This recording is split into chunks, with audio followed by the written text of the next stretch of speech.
তো আরআরবির group D 2025 সালে তোমাদের এই প্রশ্নটা জ্যামিতির প্রত্যেকটা শিফটে কিন্তু দিয়েছিল। মানে 2026 সালেও কিন্তু তোমরা যারা এক্সাম দেবে 3 তারিখ থেকে 21 তারিখের মধ্যে 100% এই টাইপটা দেখতে পাবে। আর প্রত্যেকটা স্টুডেন্ট এই অঙ্কটা তোমাদের সূত্র ফর্মুলা করতে গিয়ে তারা কিন্তু প্রত্যেকে ভুল করেছে। তো কী করে অপশন দ্বারা সলভ করবে তার প্রসেসটা তোমরা দেখে নাও। প্রথমে একটা জিনিস লক্ষ্য করবে, কিচ্ছু দেখার দরকার নেই, কোথাও কিছু দেখতে যাবে না, শুধু একটা জিনিস দেখবে বর্গক্ষেত্রটি পরিসীমা নির্ণয় করো। যদি তোমাকে এই কথাটি বলে থাকে না, ভালো করে বললাম, বর্গক্ষেত্রটি পরিসীমা নির্ণয় করো, কার না বর্গক্ষেত্রটি, তখন তুমি দেখবে অপশনের 4 দিয়ে কোনটা কাটা যাচ্ছে, সেটাই তোমার অ্যান্সার কিন্তু হবে। আর প্রত্যেকটা সেটে এই টাইপটা দিয়েছে, 4 দিয়ে অপশনে স্টুডেন্টরা কোনটা কেটে আসছে সেটাই তুমি সেখানে দেবে।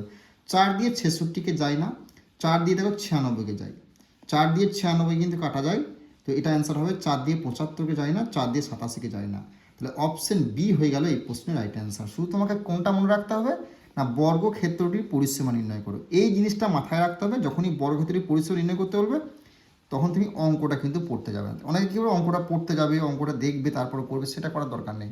শুধু যখনই তোমাকে বর্গক্ষেত্রটির পরিসীমা নির্ণয় করতে বলে তখন তুমি দেখবে অপশনে 4 দিয়ে কোন সংখ্যাটা কাটা আছে সেটাই তোমার 100% কিন্তু অ্যান্সার হবে, এটা মাথায় রাখবে।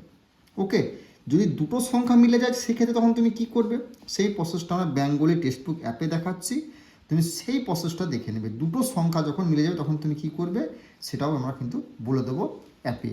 তো অবশ্যই অঙ্কের ক্লাসগুলো কেমন লাগছে তুমি কিন্তু অবশ্যই কমেন্ট করবে, এবং বিগত 20 বছরের ম্যাথের পিডিএফ নিতে চাইলে এই নাম্বারে তোমরা যোগাযোগ করে নেবে।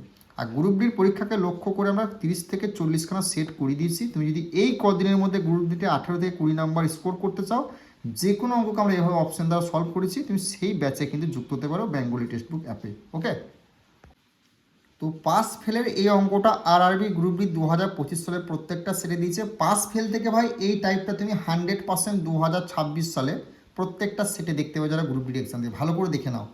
তুমি ধরো যদি এক্সামে অঙ্কটা করতে যাও, তুমি কিন্তু এক্সামে অঙ্কটা করবে, অঙ্কটা পড়বে, তারপর করবে, কিচ্ছু করার দরকার নেই।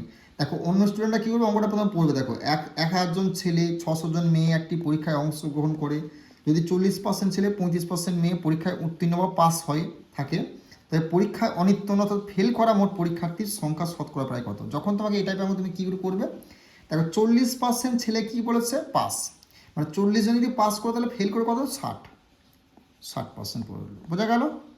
35% মেয়ে কী বলেছে পাস, তাহলে পড়লো কত, তাহলে পড়লো কত 65 জন পড়লো, মানে 65 জন ফেল করেছে। এবার এই দুটোর মাঝামাঝি সংখ্যা অপশনে যেটা থাকবে সেটাই তোমার অ্যান্সার কিন্তু 100% হবে। দেখো 50 হচ্ছে কি 60 আর 65 মাঝামাঝি সংখ্যা কিন্তু বটে না, নয়।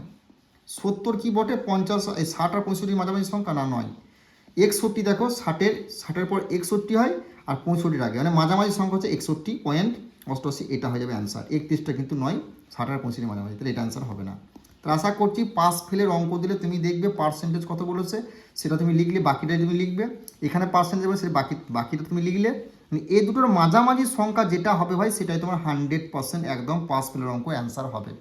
আর পাস ফেলে আরও দুটো টাইপ তোমাদের দিয়েছিল, সে প্রত্যেকটা টাইপকে আমরা কিন্তু বেঙ্গলি টেক্সটবুক অ্যাপে করিয়ে দিচ্ছি। বারবার করে বলছি, গ্রুপ ডির পরীক্ষাকে লক্ষ্য করে 30 থেকে 40খানা সেট আমরা ব্যাচে করেছি বেঙ্গলি টেক্সটবুক অ্যাপে, সেই সেটটা তুমি প্র্যাকটিস করতে পারো যদি এই কদিনের মধ্যে 18 থেকে 20 নাম্বার স্কোর করে গ্রুপ ডির পরীক্ষায়। ওকে।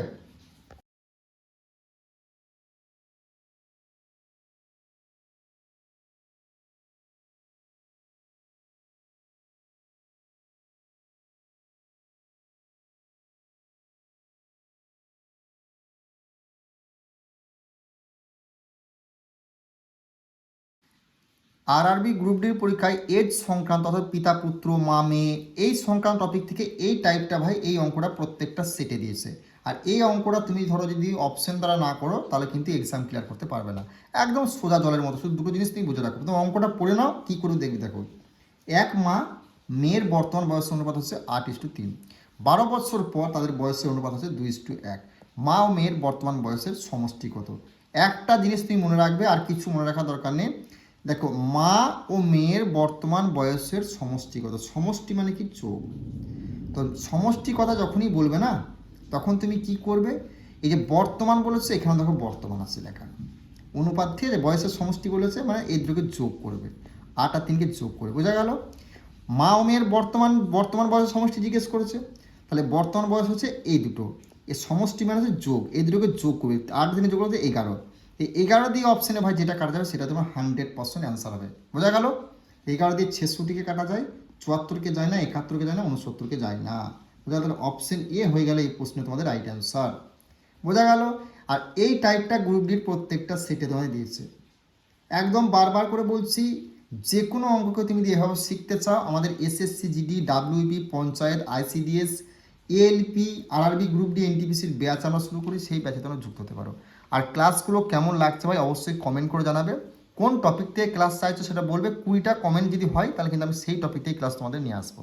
ওকে, এখন নেক্সট অঙ্ক, এটাও তোমাদের আরআরবি গ্রুপ ডি প্রত্যেক সেরে দিচ্ছে। এই টাইপের দেখে যাও, তুমি যদি দেখতে হবে, দেখি 21 তারিখ থেকে 3 তারিখ থেকে 21 তারিখ মধ্যে এক্সাম আছে না গ্রুপ ডির, প্রত্যেকটা সেরে তোমাদের যদি অঙ্ক দেয় তোমাদের মা মেয়ে থেকে বা পিতা পুত্র থেকে এই টাইপটাই দেবে। দেখো, এক মা ও মেয়ের বয়সের অনুপাত হচ্ছে 12:5। 10 বছর পরে মায়ের মেয়ের বয়সের দ্বিগুণ হবে। বর্তমানে তাদের বয়সের সমষ্টি কত? কি বলি? সমষ্টি মানে যোগ। বর্তমানে মানে এই যে মানে অনুপাত দুটো আছে, এদেরকে তুমি যোগ করবে। যোগ করলে কত? 17। এই 17 দিয়ে অপশানে কোনটা কাটা যায় সেটা তোমার 100% অ্যান্সার। 17 দিয়ে 60কে যায় না, 17 দিয়ে 75 যায় না, 17 দিয়ে 65 যায় না, 17 দিয়ে 75, 5 17 85, এটা হয়ে গেল অ্যান্সার। অপশন ডি হয়ে গেল এই প্রশ্নের রাইট অ্যান্সার। তাহলে আশা করছি বুঝতে পেরেছো, যখনই তোমার বর্তমান কথাটা বলে না, প্রথম সংখ্যা দুটো সমষ্টি বলে যোগ, সেই যোগ দিয়ে দুটো সংখ্যাকে যোগ করার পর এই যে সংখ্যাটা, এই সংখ্যাটা যেটা কাটা যাবে অপশানে, সেটাই তোমার 100% কিন্তু অ্যান্সার হবে। ওকে, আর দুটো সংখ্যা দুটো অপশন যদি মিলে যায়, সেই প্রশ্ন তোমার মনের মধ্যে তাহলে কী হবে, সেই প্রসেসটা তোমরা বেঙ্গলি টেক্সট বুক অ্যাপে দেখতে পেয়ে যাবে। ওকে, নেক্সট অঙ্ক দেখে নাও, তোমাদের সরল সুদ এবং চক্রবৃদ্ধি সুদের পার্থক্য, যখন সরল সুদ ও চক্রবৃদ্ধি সুদের পার্থক্য নির্ণয় করতে বলে 3 বছরের বলবে, তখন তুমি কি করবে? কিচ্ছু করার প্রয়োজনে, এই যে তোমার পার্সেন্টটা বলবে এটা তুমি ভেঙে নিলে। 10% মানে কত হচ্ছে ভাই? 1/10 হচ্ছে, মানে 10 দেখিয়ে দিলে 10% মানে হচ্ছে কি, 0 0 কেটে দিলে মানে 1/10। এবার যখন 3 বছরের কথা বলবে না, তখন তুমি কী করবে? এখানে 3 গুণ করে দেবে, তাহলে কত হচ্ছে? 30। 30 আর এই যে 1 আছে, একটা তুমি যোগ করে দেবে, তাহলে কত হচ্ছে? 31। এই 31 দিয়ে অপশানে যেটা কাটা যাবে সেটা তোমার 100% অ্যান্সার হবে। 31 দিয়ে তোমাকে কিন্তু এই 155 কাটা যায়, এটা হয়ে যাবে রাইট অ্যান্সার। মানে 5 বারের দিয়ে তুমি 5 1 5, 3 5 15, মানে 155, মানে এটা হয়ে গেলে অ্যান্সার। 31 দিয়ে এটাও যায় না, এটাও যায় না, এটাও যায় না, তাহলে এগুলো অ্যান্সার কিন্তু হবে না। বোঝা গেল? বুঝতে পারলে কি বললাম? 3 বছরের কথা বললে সরল সুদ চক্র সুদের পার্থক্য বলে কি, এই যে পার্সেন্টটা তুমি ভেঙে নেবে, যেটা সংখ্যাটা হবে নিচে থাকবে সেই সংখ্যাটার সঙ্গে তুমি 3 গুণ করবে, তার সঙ্গে যে উপরের সংখ্যাটা হবে সেটা তুমি যোগ করে দেবে, সেই সংখ্যাটা দিয়ে অপশানে যেটা কাটা যাবে সেটা তোমার অ্যান্সার 100% হবে। কোনো রকম সূত্র ফর্মুলা তোমাকে ইউজ করতে হবে না। এ কটা জিনিস তোমাকে কিন্তু মনে রাখতে হবে, গ্রুপ ডির প্রত্যেকটা সেটে তোমার 3 বছরের এই টাইপটা তোমার দিয়েছিল, আর এই টাইপটা দিলে এই প্রসেসটা লাগাবে, 100% তুমি সেকেন্ডের মধ্যে অ্যান্সার করে আসতে পারবে। ওকে, আর কোন চ্যাপ্টার থেকে ক্লাস আসবে সেটা তুমি 20 জন যদি কমেন্ট করে, সেই চ্যাপ্টার থেকে আমি ক্লাস নিয়ে আসবো। 20 জনকে কিন্তু কমেন্ট করতে হবে। ওকে, দেখো তোমাদের এই টাইপটা কিন্তু গ্রুপ ডির প্রত্যেকটা সেটে দিয়ে চক্রবৃদ্ধি সুদে। আর এই টাইপের শুধু একটা জিনিস মনে রাখবে, আর কিছু মনে রাখার প্রয়োজন নেই। দেখো, নিধিকে মোট কত টাকা সুদ দিতে হবে তা নির্ণয় করো। যখন তোমার সুদ দিতে হবে কতটা নির্ণয় করতে বলে, তখন তুমি কী করবে? শুধু দুটো জিনিস মনে রাখবে। দেখো, কীর্তিকে বার্ষিক 25% চক্রবৃদ্ধি সুদের হারে 64 টাকা 1 বছরের জন্য নিধিকে ধার দিল, 1 বছরের জন্য, যেখানে সুদের হার 6 মাস, 6 মাস মানে 6 মাস বা অর্ধবার্ষিকী বলতে পারে, অন্তর চক্রবৃদ্ধি ভিত্তিতে কত হবে?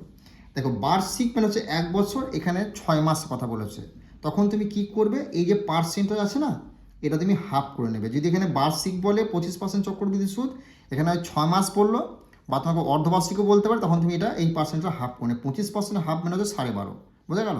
12.5% করে নেবে। তো এই পার্সেন্টটা যদি ভাঙো না, তাহলে হচ্ছে তোমার কথা 1/8 হচ্ছে, 1/8 হচ্ছে, বোঝা গেল?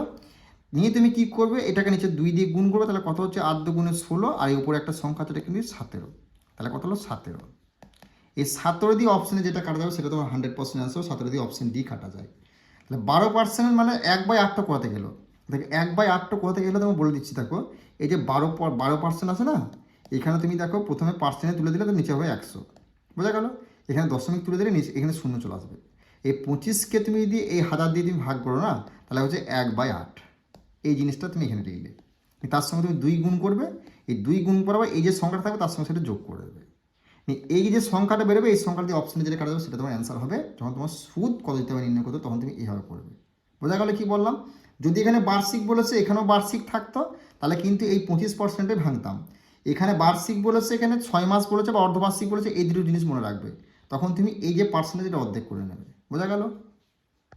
দেখো নেক্সট অঙ্ক দেখো, এই টাইপটা গ্রুপ ডির প্রত্যেকটা সেটে দিয়েছে, বিক্রয় মূল্যে ক্রয় মূল্যে। আর এই অঙ্কটা তুমি কী করে করবে ভালো করে দেখে নাও।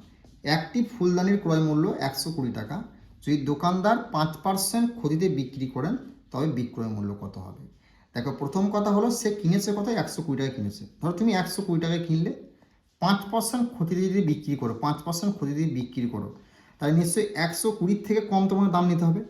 তা 119 হোক, 118 হোক, 122 হোক। এবার অপশানে দেখো একটাই রয়েছে তোমার 120 নিচে অপশান 114, তাহলে সেটাই অ্যান্সার হয়ে গেল। যদি তোমার এত টাকায় কিনো, 5% ক্ষতিতে তুমি বিক্রি করো, তাহলে 120 নিচে হবে, তাহলে 120 ওপরে হবে না, 120 ওপরে এটা আছে, এটা অ্যান্সার হবে না, এটা আছে, এটা অ্যান্সার হবে না, এটা আছে, এটা অ্যান্সার হবে না, তাহলে 120 নিচে আছে 114, এটা অ্যান্সার হয়ে গেল। এই কমন সেন্সগুলো তোমার থাকতে হবে, তখন তুমি থাকবে যখন তুমি এইভাবে অঙ্কটা প্র্যাকটিস করবে। বোঝা গেল কি বললাম। নেক্সট প্রশ্ন, এই অঙ্কটা তোমাকে আমি একটা জিনিস বুঝিয়ে দেবো, তুমি শুধু সেই জিনিসটা মনে রাখবে, আর কিছু মনে রাখার দরকার, তাহলে কিন্তু অপশন দ্বারা তুমি সলভ করতে পারবে কিন্তু। তাহলে কিন্তু এই অঙ্কটা তোমাকে 2 থেকে 3 মিনিট কিন্তু টাইম লাগবে, 2 থেকে 3 মিনিট টাইমে এক্সাম হলে যদি সূত্র করতে যাও। আরআরবি গ্রুপ ডি প্রত্যেকটা সেটা দিয়ে 2 সালে। দেখো 5 সেমি বাহু বিশিষ্ট একটি সুষম ষড়ভুজের ক্ষেত্রফল নির্ণয়। যখনই তোমাকে সুষম ষড়ভুজের ক্ষেত্রফল নির্ণয় করতে বলবে, একটা জিনিস সুষম ষড়ভুজের ক্ষেত্রফল নির্ণয় করতে বলবে, তখনই তুমি দেখবে 15 দিয়ে অপশানে কোনটা কাটা যাচ্ছে, 15 দিয়ে। এই যে প্রথম সংখ্যাগুলো থাকবে না, এই সংখ্যাগুলোকে দিয়ে 15 দিয়ে কোনটা কাটা যাচ্ছে, সেটা তোমার 100% একদম অ্যান্সার হবে। বোঝা গেল। 15 দিয়ে 36কে যায় না, 15 দিয়ে 75কে যায়, 15 দিয়ে 25কে যায় না, 15 দিয়ে 50কে যায় না, তাহলে তোমার অপশন বি হয়ে গেল এই প্রশ্ন তোমাদের রাইট অ্যান্সার। বোঝা গেল। সুষম ষড়ভুজের ক্ষেত্রফল নির্ণয় করতে বলবে, দেখবে 15 দিয়ে কোনটা অপশনে কাটা আছে। অপশনে বলতে কি, এই যে সামনের সংখ্যাটা কোনটা কাটা আছে সেটা তোমার অ্যান্সার হয়ে যাবে। তাহলে অপশন বি হয়ে গেল এই প্রশ্নের রাইট অ্যান্সার। বোঝা গেল। নেক্সট অঙ্ক দেখে নাও, আরআরবি গ্রুপ ডির প্রত্যেকটা সেটে তুমি 26 সালে এই টাইপের দেখতে পাবে বর্গক্ষেত্রে। ঠিক আছে, ভালো করে দেখে নাও। একটি নির্দিষ্ট তথ্যের ভিত্তিতে তৈরি করা অঙ্কে বর্গক্ষেত্রের পরিধি কত জানতে চাওয়া হচ্ছে। যখন তোমাকে বর্গক্ষেত্রের পরিধি জানতে চাওয়া হবে না, তখন তুমি একটা জিনিস লক্ষ্য করবে, 4 বর্গক্ষেত্র মানে কি 4 দিক, এটা মনে রাখতে পারো তো বাস। এই 4 দিয়ে অপশানে কোনটা কাটা সেটা তোমার 100% কিন্তু অ্যান্সার হবে। 4 দিয়ে শুধু 4 দিয়ে 42কে যায় না, 4 দিয়ে 44কে যায়, 4 দিয়ে 45 যায় না, 4 দিয়ে 47 যায়। এবার দেখা গেল 4 দিয়ে দুটো অপশানে কাটা যায়, তখন তুমি কী করবে, তখন তুমি কী করবে, 11 দিয়ে দেখবে অপশানে কোনটা কাটা যাচ্ছে, 11 দিয়ে দেখবে একটা অপশানে কাটা যাচ্ছে। এটা 11 দিয়েও যায়, 4 দিয়েও যায়, তাহলে এটাই অ্যান্সার কিন্তু 100% তোমার হয়ে যাবে। শুধু বর্গক্ষেত্রের পরিধি জিজ্ঞেস করতে বলে এই প্রসেসটা লাগাবে, 100% তুমি এক্সাম হলে অপশন দ্বারা সলভ করে আসবে। আর এক্সামিনাররা এই অঙ্কগুলো এই জন্যই দেয়, কেন তুমি এভাবে অপশন দ্বারা সলভ করতে পারো এক্সাম হলে। আর তুমি সূত্র ফর্মুলা দ্বারা করতে গেলে তুমি কিন্তু এক্সাম ক্লিয়ার করতে পারবে না। তো গ্রুপ ডির পরীক্ষাকে লক্ষ্য করে 30 থেকে 40খানা সেট আমাদের বেঙ্গলি টেক্সট বুক অ্যাপ্লাই করানো আছে। তুমি যদি 18 থেকে 20 স্কোর করতে চাচ্ছ এই কদিনের মধ্যে, তাহলে কিন্তু আমাদের এই ব্যাচে যুক্ত হতে পারো। 4 থেকে 5 দিন লাগবে কিন্তু এই অঙ্কগুলো কভার করতে, প্র্যাকটিস করতে তোমাকে। ব্যাচে তুমি প্র্যাকটিস করে এই কদিন শুধু, ঠিক আছে। নেক্সট অঙ্ক কী বলেছে, এটাও তোমাদের গ্রুপ ডির প্রত্যেকটা সেরে দিয়েছিল 25 সালে, পাস ফেলের অঙ্ক। ভালো করে দেখে না, একটি পরীক্ষায় 40% ছেলে 35% পাস করেছে, তাহলে পরীক্ষায় অন্যতম ফেল করা পরীক্ষার্থী মোট সংখ্যা। সেম জিনিস, 40 যদি পাস করে, তাহলে পড়লো কত, 60%। 35% যদি পাস করে, তাহলে পড়লো কত, 65 পড়লো। এবার দেখবে এদের মাঝামাঝি সংখ্যা কোনটা রয়েছে, সেটা হয়ে যাবে অপশানে অ্যান্সার 100% একদম। দেখো 42 কিন্তু এদের মাঝামাঝি সংখ্যা নয়, 60-এর নিচে, মানে এটা অ্যান্সার হবে না। 50ও হবে না, 60-এর নিচে আছে। 57 কিন্তু 60-এর নিচে আছে। 62 দেখো কি না, 62 এমন একটা সংখ্যা এদের মাঝামাঝি সংখ্যা, 62.05টা, মানে এটা অ্যান্সার হয়ে গেল। বুঝতে পারছো, কোনো রকম সূত্র ফর্মুলা ইউজ করতে হচ্ছে। এভাবে তোমাকে অঙ্ক শিখতে হবে, নাহলে কিন্তু এক্সাম ক্লিয়ার করতে পারবে না। পঞ্চায়েত, আইসিডিএস, তুমি এসএসসি জিডি ডাব্লিউপি যে কোনো এক্সাম দাও না কেন, তোমাকে আমি এইভাবে শেখাবো ব্যাচে। আমাদের রেলওয়ে এসএসসি ম্যাথ ব্যাচ চালু হয়ে গেছে, তোমাদের ব্যাচ এসএসসি জিডি বলো, ডাব্লিউপি কেপি, তুমি ভাই সেই ব্যাচে যুক্ত হতে পারো। আর অঙ্কের ক্লাসগুলো কেমন লাগে সেটা বলবে, মানে এই সংখ্যা দুটোর মাঝামাঝি সংখ্যা অপশন দিতে হবে, সেটা তোমার 100% অ্যান্সার হবে। আর এক্সামিনার এইভাবে তোমার ট্র্যাক করে যে তোমরা এইভাবে করছো না, সূত্র ভালো কত টাইম লাগবে, আর টাইম লাগলে তোমার এক্সাম ক্লিয়ার করা হবে না। আর এক্সাম ক্লিয়ার করতে গেলে শর্টকাট ট্রিক্স ভাই শিখতে হবে। আর ক্লাসগুলো কেমন লাগছে বা বুঝতে পারছো সেটা কিন্তু অবশ্যই কমেন্ট করে জানাবে, কারণ তোমাদের জন্য ক্লাসগুলো করছি। কমেন্ট করবে কোন চ্যাপ্টার থেকে তোমরা অঙ্ক চাইছো, 20টা মতো কমেন্ট চাই, তবেই কিন্তু আমি সেই চ্যাপ্টার থেকে ক্লাস নিয়ে আসবো। ওকে, নেক্সট অঙ্ক দেখে নাও, তোমাদের কিন্তু বয়স সংক্রান্ত ভিত্তিকভাবে অঙ্ক দেবে। আর এই অঙ্কগুলো স্টুডেন্টরা কিন্তু এক্সাম হলে গ্রুপ দিতে আগের বছর প্রত্যেকটা স্টুডেন্ট ভুল করে এসছে। কিছু রয়েছে অঙ্কটা কিছুই নাই ভাই, জিজ্ঞেস করেছি কি তাদের বর্তমান বয়সের সমষ্টি কত। দেখো বর্তমান কথাটি উল্লেখ আছে, বর্তমান কথাটি উল্লেখ আছে। সমষ্টি মানে কি ভাই, যোগ। এই দুটোকে যে অনুপাত দিচ্ছে না, এ তুমি যোগ করে নেবে, 8 এর 3 যোগ করলে 11, বাস 11 দিয়ে অপশানে কোনটা কাটা সেটা তোমার অ্যান্সার হয়ে যাবে। 11 দিয়ে তোমার 44কে কাটা যেটা অ্যান্সার হয়ে গেল। 42কে যায় না, 35কে যায় না, 50 যায় না, কোনো অঙ্কই নয় এগুলো। কিন্তু তোমরা যদি এগুলো সূত্র ট্রাই করতে যাও, যদি সূত্র ফর্মুলা ভুলে যাও, তখন কিন্তু এক্সাম ক্লিয়ার করতে পারবে না। এগুলো শিখে রাখতে হবে, বোঝা গেল? যখনই তোমাকে বর্তমান বলেছে, বর্তমান লেখা রয়েছে এখানে ভাই, এখানে সমষ্টি যখন জিজ্ঞেস করবে না, এই দুটোর যে অনুপাত সেটা যোগ করবে, যোগ করে যেটা হবে সেই সংখ্যা দিয়ে অপশন দেবে, একটাই সংখ্যা কাটা যাবে, সেটা তোমার 100% অ্যান্সার হবে। 11 দিয়ে 44 কাটা 44 হয়ে গেলে অ্যান্সার। ওকে, দেখো নেক্সট অঙ্ক কি বলেছে, এটাও আরবি গ্রুপ 2025 সালে পড়তে ছেড়ে দিয়েছে। তাদের বর্তমান বয়সের সমষ্টি কত? বর্তমান বয়সের সমষ্টি, বর্তমান লেখা রয়েছে, দেখেন বর্তমান লেখা রয়েছে। সমষ্টি জিজ্ঞেস, সমষ্টি মানে কি ভাই? যোগ, মানে এই যে অনুপাত দুটো দিয়েছে এই দুটো যোগ করলে, তাহলে এই দুটো যোগ করলে কত হবে? 17। এবার তুমি বলো 17 দিয়ে অপশনে কোনটা কাটা আছে? 17 দিয়ে কোনো 34, মানে প্রথম অ্যান্সারটা হয়ে গেল। 40কেও যায় না, 45কেও যায় না, 50কেও যায় না, 17 দিয়ে কাটা, তাহলে 34টা হয়ে গেল অ্যান্সার। কেন এটা সূত্র ফল আমি ট্রাই করতে যাবো এক্সাম হলে? বলো টাইম ওয়েস্ট কেন করবো? মুখে মুখে হয়ে যাবে 5 আর 12 5 17, 17 কোনো 34, সেটাই হলো অ্যান্সার। এক্সাম প্রসেস একদম এইভাবে শিখতে হবে। তো গ্রুপ ডির পরীক্ষার যে অঙ্কগুলো আমি করাচ্ছি তোমাদের কেমন লাগছে সেটা কিন্তু তোমরা কিন্তু কমেন্ট করছো না, কমেন্ট করে বলবে যে কোন চ্যাপ্টার থেকে চাইছো। 20টা মতো কমেন্ট হলে আমি তোমাদের কথা দিলাম, আমি তোমাদের যেগুলো বলবো আমি সেগুলোই করে দেখাবো। 20টা মতো কমেন্ট কিন্তু হতে হবে। নেক্সট অঙ্ক দেখে নাও তোমাদের কি বলেছে। নেক্সট অঙ্ক বলছে একটি দ্রব্যের ক্রয় মূল্য 140 টাকা, দ্রব্যটি 5% ক্ষতিতে বিক্রি করা হলে দ্রব্যটির বিক্রয় মূল্য কত হবে? দেখো তোমার 140 টাকা দিয়ে তুমি কিনলে, ধরো 140 টাকা দিয়ে কিনলে, এবার তোমাকে 5% ক্ষতি তুমি যদি বিক্রি করো, তাই নিশ্চয়ই 140 থেকে নিচে তোমাকে বেচতে হবে, দাম হবে, মানে 140-এর উপর দাম না। যদি ক্ষতি হয় তাহলে 140 টাকা তুমি যদি কিনলে বিক্রি যদি করো, যদি 5% ক্ষতি বিক্রি করো, তাহলে নিশ্চয়ই 140 থেকে কম হবে অ্যান্সারটা। তাই 140 থেকে কম অ্যান্সার 133, এখানে একটাই দেবে, তাহলে এটাই অ্যান্সার হয়ে গেল। এটা কোনো মতেই হবে না 140-এর উপর, তাহলে সেগুলো অ্যান্সার হবে না। এটাই তোমাকে এক্সামিনার ট্র্যাক করে। বোঝা গেল কি বললাম? এবার দেখা গেল 5% লাভে যদি বলতে, এটা 5% ক্ষতি বলেছে তো 5% লাভ বলতো, তখন দেখা গেল এখানে রয়েছে ধরো 133, দেখা গেলো এখানে রয়েছে ধরো 122 রয়েছে, ধরো এখানে ধরো 125 রয়েছে, ধরো 150 রয়েছে, তখন লাভে বলতে কি, তখন তুমি 140 থেকে ওপরে যেটা হবে সেটা তোমার অ্যান্সার হয়ে যাবে। বুঝতে পারলে? এই জিনিসগুলো তোমাকে বুঝতে হবে, তাহলে তোমার সূত্র ফর্মুলা ইউজ করতে হবে না। আর এই জিনিসগুলো না বুঝতে পারলে তোমার কিন্তু অঙ্কগুলো করতে হবে বেসিক ধরে, আর বেসিক ধরে অঙ্ক করতে হলে তুমি কিন্তু এক্সাম ক্লিয়ার করতে পারবে না, এটুকু মাথায় রাখবে। ওকে।